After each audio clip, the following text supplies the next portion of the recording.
Today I'm going to give you top 5 budget cameras which are under $1,000. Without wasting my time, let's get straight into the intro.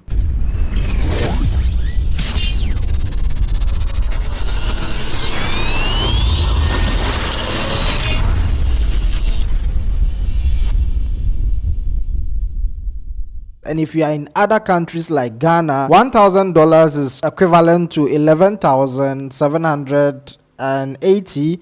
Let's just run it to 12,000 Ghana cedi. And if you are in South Africa, $1,000 is roughly around 18,300 rand. It might go up, it might come down depending on the rate. If you are in UK, the pound is going to be around 800 pound. Germany, euros, you are going to get it around 900 euros. So starting the first on my list is going to be the Canon M50 Mark II. All right, you guys do know that Canon for some time have been dominating when it comes to the EOS M series. We're talking about the M50, the original one, the M50 Mark II. And they actually had, I think, M10 or so. They had a bit of collections, and I heard they actually stopped releasing their lens collection for those M series. So the M50 Mark II, this is an upgrade from the actual M50. I'm talking about the Mark I. The M50 is a great camera. It does shoot 1080p. It does shoot 4K as well, but you're going to get a massive crop.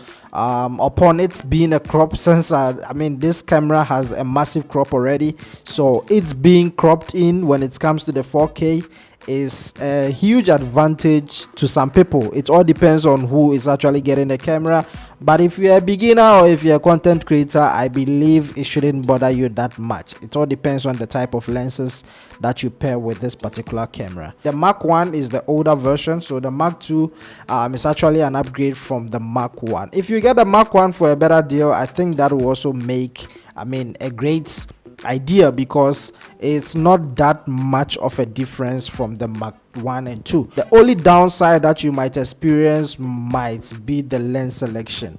So the M mount system, I'm talking about the M50s, their lenses is not the regular EF lenses that Canon uses.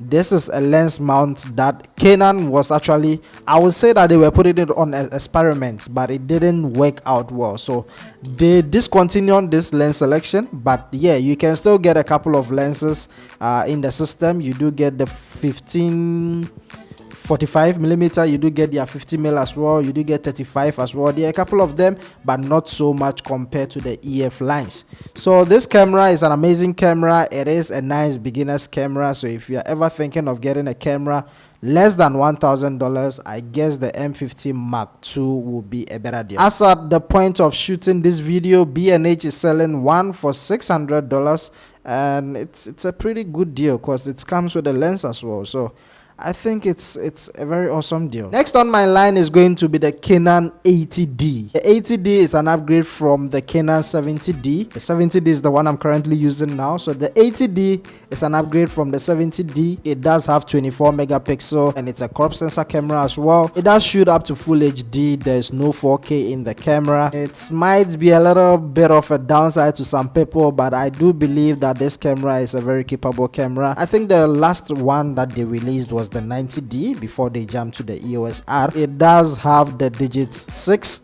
image processor, so it should perform, I think, similar to the 90D. Yeah, it does have almost similar processor in there. You do get 60 frames at full HD, which is very awesome, because even my 70D does not have that, and most of Canon lineups, especially with the DSLR, do not have that feature. If you are someone that you want to get it for either photography, I would say this is a pretty good deal. If you also want to get it for video work, I think maybe it all depends on what type of video that you want to shoot with it. If you are doing a high-end work, then I don't think the 80D will be ideal for you. But minor content creation, I mean, deals and social media, I guess you should be very much okay with this camera. I mean, who will even get a camera less than $1,000 for a professional work? I mean, let's be real, guys. Bear in mind that these cameras that I'm listing, differs in many ways. Okay, some differs when it comes to image processor, image quality, sensor sizes and all that. So it all depends on what you actually need. But if ever you want to get any of the cameras I'm listing, I will also suggest you do make a bit of research and inquiries here and there to see if this particular cameras will suit the needs or the work that you need the camera for. So getting straight into the next one is the Lumix G9, and the Lumix G9 is an amazing camera. I think it's almost similar to the GH5, if I'm not mistaken. I stand to be corrected once again. So this camera is a mirrorless camera. Yeah, is it a mirrorless camera? Yeah, I think the G9 is. So it does have 20.3 megapixel and it does shoot 4K at 60 frames per second with a high res mode up to 80 megapixel, which is just crazy. You see, I keep talking about this and a lot of people might think, okay, maybe because I've been experienced, I mean, I've had the chance to use Lumix, I'm backing them up, but that's not the case. Lumix, when it comes to making of cameras, whatever it is, they are really doing a good job at it. So this camera, which was released some years ago, I mean, this is an OG, man. It's a bit old, but not too old. It does have, I mean, high specifications that many manufacturers are still pulling back in today's standard. The downside that a lot of people might experience will probably be the fact that the sensor is very tiny. So this is a micro four third camera, so in that case you do get more cropped in images. This might be a downside to some people. It might also be an advantage to some of the people. It all depends on what you need the camera for. Once again, it is an amazing camera, I'm not gonna lie. If you are someone that you do not really care much about the image sensor, then I guess this camera is pretty going to do a good job at whatever you need it to do. It's just a matter of getting some great lenses and you should be good to go. At the point of shooting this video, the G9 is selling on B&H for $670, let's just say $680. So it is a good or fair price. I think this is a very reasonable price. If you get some great lenses, I believe it won't even push you to $1,000. So it is a pretty fair deal, and if ever you are thinking of considering it, I think you will get yourself a great camera. So the next one on my line is going to be the Canon RP. RP was released, I think, after or before the R. Yeah, I stand to be corrected once again. RP is a full frame camera, and when this camera came out, a lot of people were excited about the specs until we had to go deeper to see that there were a lot of, not a lot, maybe minor downside, but that's not a big deal. I mean, you do get a full frame camera which is under $1,000. I don't think this is a deal breaker by any means. So getting straight into the specifications, it does shoot 26 megapixel. Like I said, it's a full frame camera and you do get 4K as well. Bear in mind the 4K will give you a crop in when you turn in, I mean when you go into 4K mode, so that's something that you should always bear in mind. But there is a solution if ever you want to use a speed booster, which I've seen a couple of people do. I think you can still retain the full frame sensor on this camera. It is an amazing camera with a great autofocus. I think it shares similar autofocus with the Canon R, EOS R. I've had about 3 of those cameras already, so I can really testify how good the autofocus is on that camera. This camera is a great camera. I think the only problem with this camera will have to be the lens selection. They are not cheap by any means. Yes, so that's something that you need to bear in mind. You may think you are getting a camera less than $1,000, and this camera is actually selling on B&H for $758 US, let's say 760, which is a very good price. We're talking about the body only. So you still need to get lenses for this camera, and this camera uses the RF lens, and the RF lens are not cheap. Okay, if you do not have money, I will say back off.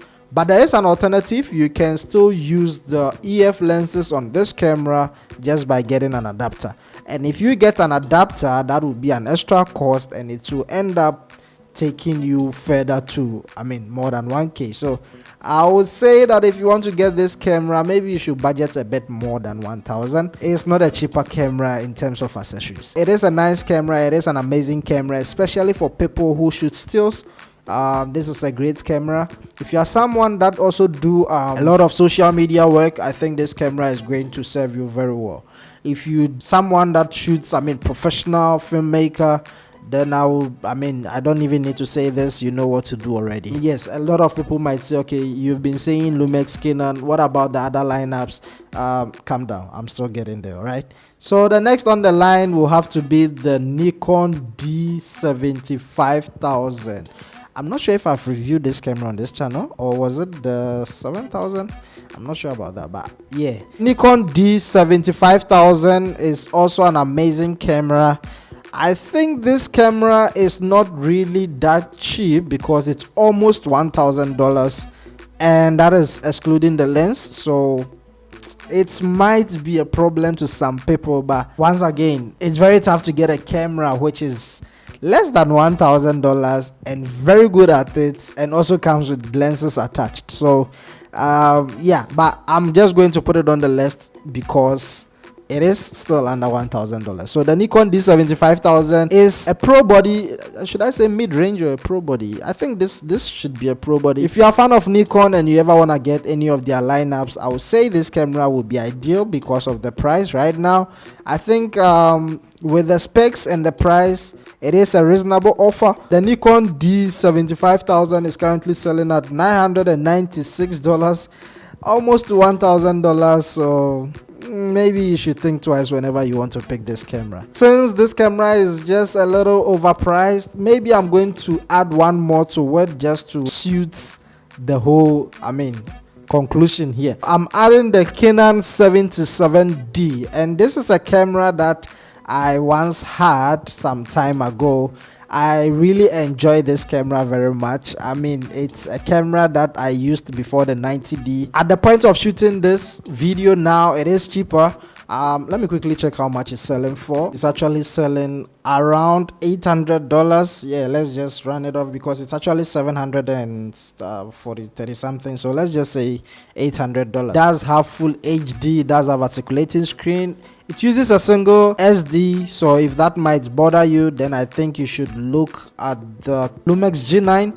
I think that uses a dual slot. So the Canon 77D is an amazing camera. I've used it. I do understand what I'm talking about. It's not the best camera in the world, but if you are someone that wants to get it for photography work, if you want to do content creation, social media work, the 77 would be a great ideal camera for you. Overall, I would say that if you are someone that wants to get a great camera for both photography and videography, the best on the line will have to be the Canon RP or the Lumix G9. Just bear in mind, one is a full frame camera, one is a micro four Theta camera, so it all depends on what you actually need the camera for. Thank you very much for watching me. If you are new on the channel, this is what we do. Anything photography, filmmaking, this is the right channel for you. If you have any questions, once again, drop it in the comment section and I'm willing to answer everything. Thank you very much for coming, guys. I'll catch you guys in the next video. Stay safe. Peace.